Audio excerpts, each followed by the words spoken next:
12व्या अध्यायातली जी ओवी आहे ती तू केली. त्याला अर्जुन श्रीकृष्णाला विचारतो मी काय करू.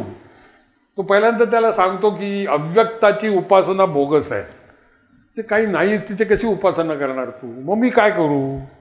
मग तू माझ्यावर विश्वास ठेव, तेही नाही जमलं तर तू माझी एक निमिष मात्र आठवण काढत जा.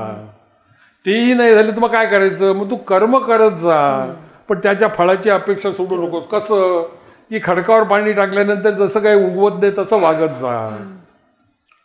मग नाही झालं तर मग काय करायचं. मग तू एक काम कर ना, तुझे कुळाचार चालव, जे तुझ्या कुळामध्ये आचार चालू आहेत ते कर आणि अपेक्षा ठेवू नकोस. आपल्याकडे 3 प्रकारची कर्म आहेत, नित्य, नैमित्तिक आणि काम्य. आपण 3च कर्म करतो. नित्य कर्म करतो, सकाळी आंघोळ करतो, थोडी पूजा करतो जायच्या आधी. नैमित्तिक कर्म, आज नैमित्तिक कर्म आहे, आज नैमित्तिक कर्माला तुम्ही आलाय, काहीतरी निमित्त आहे म्हणून नैमित्तिक कर्म. आणि काम्य कर्म आहे की मला काहीतरी मिळेल म्हणून जे कर्म केलं जातं ते काम्य कर्म आहे. जेव्हा मनुष्य काम्य कर्म नित्य कर्मासारखं करतो, पण आंघोळीत तर काय फळ मिळणार नसतं, किंवा तुम्ही काही दिवा लावलं तर काय फळ मिळणार नसतं. आपला एक विषय असतो, ते नित्य कर्म करायचं असतं.